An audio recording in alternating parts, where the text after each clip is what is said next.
Hello दोस्तों। आज हम इस वीडियो में जानेंगे कि लक्स सोसाइटी की मैच्योरिटी का भुगतान कब से शुरू होगा। दोस्तों, अभी हाल ही में ही पता चला है कि इस सोसाइटी का मामला कोर्ट में दर्ज कर लिया गया है। इस सोसाइटी की जितनी भी संपत्ति थी, ईडी के द्वारा कब्जे में कर लिया गया है। इस कंपनी के बारे में बताया जा रहा है कि सिर्फ उत्तर प्रदेश ही नहीं, बाकी सारे प्रदेश में अपना पैर जमाए थे और तो और एटीएम जैसी सुविधा भी प्रदान कर रही थी। आप लोगों ने अभी तक सिर्फ एक ही प्रकार के एटीएम देखे होंगे जो कि एक जगह पे लगा रहता है और लोग वहां पर जाकर अपना एटीएम लगाकर पैसे निकलते होंगे। पर इस सोसाइटी की दूरदृष्टि तो देखिए, इसने दो प्रकार के एटीएम रख रखे थे। एक तो जगह जगह पे अपना एटीएम लगा रखा था, जैसे दूसरे बैंक रखते हैं, और दूसरा चलता फिरता एटीएम। जी हाँ, आपको बता दें कि गाड़ी में लगा एटीएम जो कहीं भी किसी भी बैंक का पैसा तुरंत विथड्रॉल कर देता था। और इसका टोल फ्री नंबर भी था, एक 89012244 बताया जाता था। आप इस फोटो में भी देख सकते हैं। और तो और ये रहा पूरा एटीएम वाला वीडियो भी देखिए। इसी तरह से दिखाते थे कि जब लोग का सवाल उठता था, यही बता देते थे कि भाई एटीएम है, अगर ये दूसरे बैंक का पैसा निकल के दे सकता है, तो आप जो पैसा जमा कराए हैं या जमा किए, ओ कैसे नहीं भुगतान होगा। और लोग को, और जितने बेचारे एजेंट थे, उनको भी विश्वास हो जाता था कि जब एटीएम है तो किस बात का डर। एटीएम तो वहीं लगा सकता है जिसके पास आरबीआई का लाइसेंस प्राप्त हो।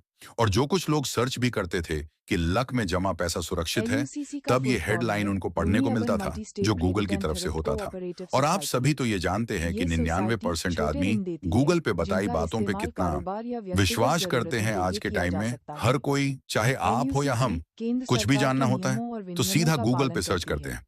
और भारत यही सरकार नहीं, ने जमा कृषि राशि की मंत्रालय, सुरक्षा सुनिश्चित सहकारिता करने के लिए मंत्रालय, कानून बनाए हैं। भारत सरकार की योजना भी थी इसके जिन पे अलावा लोगों का और पीएनएसबी पक्का बैंक हो की जाता लघु था, उद्यमी क्रेडिट जैसे कार्ड सुकन्या बचत एलयूसीसी योजना योजना, चलाता है। आयुष्मान पेंशन इस योजना योजना के और तहत एडिक्शन लघु योजना। व्यवसायों, इन खुदरा तीन योजना व्यापारियों, को देखकर कारीगरों, हर कोई विश्वास ग्रामोद्योगों, कर लेता लघु था। औद्योगिक जो इकाइयों, लोग और भी सर्च पेशेवरों करते और थे, स्वरोजगारियों को उनको लोन दिया सचेत जाता है। वेबसाइट पे अपना नाम दिखा देते थे कि 639 नंबर पे इनका नाम है। अब हर आदमी इतना सबूत देखने के बाद विश्वास कर ही लेता था। ये तो जमाकर्ता के लिए था, जो बेचारे एजेंट, तो उनको क्या क्या बताया जाता, जरा उस पे भी बात कर लेते हैं। एजेंट को बताया जाता था कि ये सोसाइटी सीधे कृषि मंत्रालय के निगरानी में काम करती है और भारत सरकार द्वारा संचालित किया जा रहा है। इसमें काम करने वाले कोई आम हस्ती नहीं है। फिल्म स्टार फाइनेंस, जगत के धुरंधर से धुरंधर लोग इसको फाइनेंशियली रूप से देखते हैं। फिर मीटिंग में जाने माने हस्ती द्वारा ट्रेनिंग करवाया जाता था, जैसे मीटिंग में बुलाते थे संजय मौदगिल को। इनको बताया जाता था कि ये कोई आम पर्सनैलिटी नहीं है, ये फौज वालों को ट्रेंड करते हैं, ये पायलट भी हैं। इनको सब स्कॉच बाबा पहले बुलाते थे, उनकी मीटिंग बड़े बड़े होटल में करवाते थे, फिर दूसरे नंबर पे ट्रेनिंग के लिए बुलाते थे। उनका नाम राजेश टैगोर है। ये महाशय एलआईसी जैसी बड़ी बड़ी कंपनी को ट्रेनिंग देते हैं। और जब इनका ट्रेनिंग शुरू होता था तो 2 दिन से नीचे इनका ट्रेनिंग कभी भी नहीं होता था। फिर तीसरे नंबर के ट्रेनर का नाम भूपेश दवे हैं, इनको मैजिशियन भी कहा जाता था। फिर उसके बाद बड़े बड़े सेमिनार जैसे लखनऊ हुआ, आगरा हुआ, खजुराहो हुआ, या मुंबई जैसे सिटी में करते थे। फिर उसके बाद कभी कभी तो फिल्म स्टार श्रेयस तलपड़े को भी बुलाकर ट्रेनिंग दिलवाया जाता था। इनको तो इस कंपनी का प्रचारक भी बताया जाता था। इस कंपनी में 3 फिल्म स्टार थे, श्रेयस तलपड़े, अमन वर्मा, आलोकनाथ जैसे स्टार को देखकर कोई भी आदमी विश्वास करके जुड़ जाता था।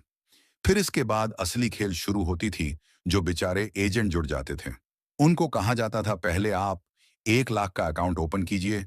जब आप 1 लाख का अकाउंट ओपन कर लोगे तो आपको ये से हर महीने 15,000 रुपया मिलना शुरू हो जाएगा। ये सुनने के बाद जो एजेंट था वो इस काम पे लग जाता था और सोसाइटी में कैश जमा करवाने लगता था। अब आपको तो ये पता ही होगा कि इस बेरोजगारी में हर आदमी पैसा कमाना चाहता है। कोई बाहर दूसरे शहर में जाकर 10 से 15,000 की नौकरी करता है, तो कोई अपना धंधा करके। लेकिन आदमी यही फंस जाता है कि उसको घर बैठे 15,000 मिल रहा है। इससे अच्छी बात क्या हो सकती है। सारा दिन अपने एरिया में और शाम को अपने घर एजेंट खुश रहता था। शुरू में इस सोसाइटी ने सेम डे को, जिस दिन अकाउंट का डेट पूरा होता था, मैच्योरिटी डेट, उसी दिन कस्टमर का पैसा भुगतान कर देती, तो जितने जमा करता और एजेंट को भी पूर्ण रूप से विश्वास हो जाता, या समझ लीजिए कि लोग का अटूट विश्वास हो जाता था। अब असली कहानी यहां से शुरू।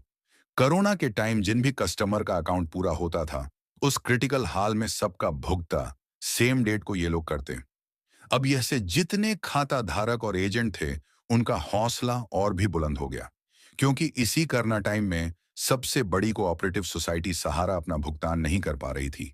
ये देखने के बाद एजेंट और जमाकर्ता अपना रुपया लक्ष्य सोसाइटी में जमा करना उचित समझा और वहीं जमा करता दूसरे लोगों को भी प्रेरित करने लगे। जो लोग सहारा या दूसरे कंपनी में पैसा जमा करते थे, उसने जमा करता खुद कहते, इस कंपनी में जमा करो। आपको सहारा में मैच्योरिटी 1 महीना या 2 महीना बाद मिलता है और लक में एक दिन भी ज्यादा नहीं होता। जिस दिन खाता पूर्ण होता है, उसी दिन भुगतान मिल जाता है। बस क्या था, 2020 के बाद लक का झंडा हर दुकान हर घर पर लहराने लगा। उधर उनका मैच्योरिटी पूर्ण होता, इधर उनको उनको हाथ में कैश रुपया मिल जाता था। फिर धीरे धीरे ये सोसाइटी का प्रचार गांव में फैल गया। गांव गांव में इनका योजना सुकन्या, आयुष्मान, पेंशन और एजुकेशन का खाता भर भर है घर से खुलने लगा। एक आंकड़ा अगर माने तो हर 10 घर में 6 घर में इनका खाता खुलने लगा। 2022 लगते लगते इनका खाता लगभग 10 घर में से कहा, पहले 6 घर थे, अब वहीं 8 घर हो गया था। लोग महीना वाइज जमा होने लगा और कुछ लोग अब अपना रुपया बैंक से भी निकाल कर इस सोसाइटी में एफडी करवाने लगे, क्योंकि कि इसका rate of interest her bank से 1.5 गुना या दुगना था। जहां बैंक एफडी में जमा रुपया को डबल करने में 9 साल से 12 का टाइम लेता था, यह सिर्फ 5 साल 6 महीना, यही 5.5 साल में ही डबल भुगतान कर देती थी। इतना ब्याज पाकर सभी अपना पैसा इस सोसाइटी में जमा करने लगे। लेकिन एजेंट और लोग को यह थोड़ी पता था कि इतना बड़ा धोखा देखने को मिलेगा। इतने जगह पे कंपनी का लाइसेंस और ऑथोरिटी प्राप्त है, कृषि मंत्रालय, सहकारिता मंत्रालय जैसे जगहों से फिर भी फ्रॉड हो गया। तो अब क्या हो बताया जाए। अब लोग किस पे यकीन करें। ऐसे सोसाइटी का रजिस्ट्रेशन सरकार क्यों कर देती है, जो बाद में विश्वास बना के अंत में लूट मचा के चली जाती है। इन सब फ्रॉड चीजों पे सरकार को पहले से ही जागरूक रहना चाहिए और इन जैसी कंपनियों को रजिस्ट्रेशन तो कतई नहीं करना चाहिए। एक ब्लॉक हो तो समझ में आता है कि किसी को पता नहीं चला होगा कि कैसे ये सोसाइटी कम कर रही है। लेकिन ब्लॉक स्तर छोड़िए, जिला स्तर भी नहीं, प्रदेश स्तर और पूरे भारत देश में इस सागा ग्रुप की 5 सोसाइटियां थीं, जैसे डॉट अलक, human welfare, Shri Saraneshwar credit cooperative society, Shri Swami Vivekanand credit cooperative, लास्टीनेस जनहित क्रेडिट कोऑपरेटिव सोसाइटी। इन 5 सोसाइटी ने मिलकर पूरे देश में अपना पैर जमा रखा था।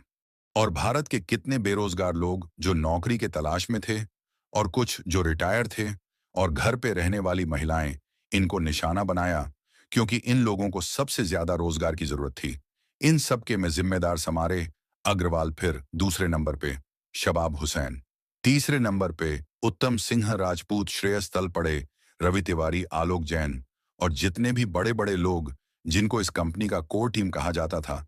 इस मास्टरमाइंड के पीछे का खेल इन्हीं लोगों ने मिलकर खेला है और भोले भले एजेंट और जनता के पैसे हड़प कर बैठ गए हैं। अब मामला कोर्ट के हाथ में देखना यह है क्या फैसला सुनने को मिलता है। हालांकि एजेंट लोग धरना प्रदर्शन कर रहे, जल्द ही परिणाम आप लोगों के सामने आ जाएगा।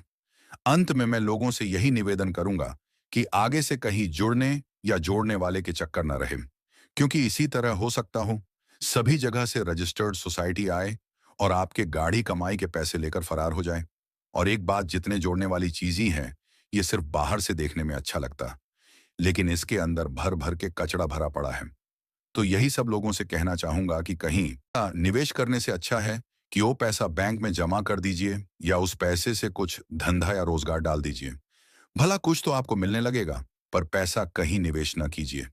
चाहे वो नेटवर्क मार्केटिंग हो या क्रेडिट कोऑपरेटिव सोसाइटी या फिर लिमिटेड चिट फंड कंपनी हो, अपना पैसा अपने पास रखिए या बैंक में जमा रहिए।